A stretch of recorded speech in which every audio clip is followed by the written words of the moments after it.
What's up, guys? Whiskey's here. Today, I'm not going to be coming back with the "Hey guys, I'm back" video. We're doing the coming back with a quality list video relating to Destiny 2. This little preface. This is at the end of the video. I'll be explaining my big reasoning why I came up with a lot of these ideas and what's kind of scaring me about them. And as of right now, I've been playing Destiny 2 since the launch, and I haven't really made content for it because I just haven't found anything I either wanted to make, or I've just been playing other games. So, no real big excuse, but that's just my kind of low reasoning for it right now. By the way, that's not the point of this video. The point of this video is my wish list for Destiny 2's Forsaken expansion. These are some big changes I feel like need to come along with what has been announced so far, as the big changes like random weapon rules and things like that, making the game more replayable. These are some very necessary things for making the game just more enjoyable, because if they don't come along with those things, I feel like it's going to, overall, the game's going to be weaker. And number one, this is a really big one, and that is the strikes affecting the story. I feel like the change to make strikes basically be story missions game, because, quote, they, not exact quote, paraphrasing, that they are more relevant to the story because people didn't understand why they were killing Brock Zahn and or the dude in the Pyramidion, so they decided to make it so they're more relevant to the story by making it the story again, which honestly is kind of lazy. And it's not something I've seen kind of mentioned, but I feel like it's something that needs to be, hopefully they have learned and they've realized that they are going to, that their game is kind of taking a hit because it is just replayable story missions, which kind of sucks. So that's something that definitely needs to be changed. So we can have more unique strikes that can relate to the story, but in a different way, whether it's you're killing the lieutenant of the big bad in the expansion, or you're simply finishing up the story in an area, or any other multitude of ways that can make a story for a strike. It doesn't need to just be a copy and paste. So moving on, while we're on topic of strikes, I'm talking about encounter-specific loot. Now this is not just applies to strikes, it also applies to the raid, mostly to the raid, because having strike-specific loot would be much better. I feel like having the Nightfall loot that is a set roll, I feel like that should stay, so you have something that comes by every once in a while and something you can strive for. So having set Nightfall rolls, I feel like is still a good thing that should stay, but I also feel like there should be strike-specific loot and playlist-specific loot for Destiny 2's Forsaken, so that we can have more unique weapons that come from, like, you can feel more attached to. And another part of this, for the raid, is another thing that needs to be reverted, in my opinion, and that is locking loot. I know that is two things people don't want to hear, but locking loot behind specific encounters and locking them behind certain difficulties, because I feel like this is also a reason why they should push out prestige modes faster.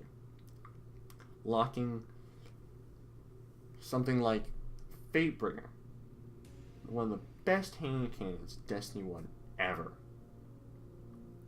You'd only get it from one encounter, and that was what made it so special. It was you're coming back for that one encounter. I feel like what they're doing with some of the catalyst things where you have to, coming up in the future updates, where they're locking them behind specific encounters, like Callus, for an example, or basically just the final boss. I feel like that's a good thing, but at the same time, I do feel that we should bring it back where we lock certain armor pieces behind certain encounters and also certain difficulties, because I feel like it's somewhat of a necessary part of an MMO as a way to incentivize going to those, besides just making the armor look flashy. Making the armor, because I'll honestly sacrifice the flashiness, and just maybe the milligram for flashiness, to have more of a grind and more of a reason to grind for that. Getting specific loot from one encounter in the raid. I feel like that'd be a really good change. I might not be in the same boat as everyone, and the second part about the raid isn't really a necessary thing, but I feel like it'd be a pretty healthy change. Moving on, number 3, this is another big one for me, and that is more use of the map space. In my map space, I mean patrol space. In Destiny 1, there were patrols everywhere. And patrols, for the most part, were your patrol activities. Patrols and public events. Public events can spawn in almost every area, and patrols were in every area. But in Destiny 1, patrols on some maps are very limited. They're not in every area. They're actually left out of other areas. More specifically on Titan, where the entire arcology is basically empty unless you go on an adventure or are in the strike. So I feel like putting more public events, which I feel like putting public events would be a lot easier than adding something like a lost sector, but putting more patrol beacons in areas and putting more public events in areas, I feel like would be very good for just overall bringing people farther out into the world. Because my favorite part about Destiny 1 and what kept me playing through year 1 was hanging out with my friends in Skywatch in the Cosmodrome. I still love that place. Honestly, it is one of my best places I ever see, and like has the best view of the Cosmodrome. And it's something that you just don't get in Destiny 2. It's like those places are there in Destiny 2, but there's no reason to be there, which I feel like then we need to bring those reasons back to going out and exploring more of the world. Now, these last 2 things are, one of them is less important, but one of them is a very big deal. So we'll go for the small one first, and that is rep rewards with the Cryptarch. I feel like having rep rewards with the Cryptarch would just be a nice quality thing, just a reason to turn in more engrams. I feel like it's something that should have been there at the start of Destiny 2 with locked roles. I feel like turning in more engrams after you've gotten everything that you need with your fixed weapon rolls to incentivize shaders or anything like that would be pretty cool. So I'm sure there's some loot that they can put behind the Cryptarch, and I feel like it'd be pretty cool to have that. Excuse me. It's something they should just bring back for overall just quality. And now the 5th point is kind of a big deal, and that is weapon perks. Currently, each weapon only has one defining perk. One really defining perk. And that is whether their 3rd tree perk.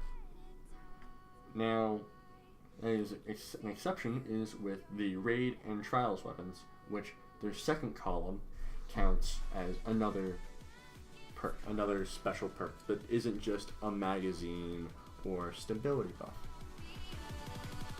or a range boost with some minor utility. I feel like we need to bring back the Destiny 2 tree perk tree systems that had your barrel / sight perks, a defining perk, another row of basically buffing perks so that you can help increase your stats on the gun that aren't just magazine or reload increases. They come with a caveat.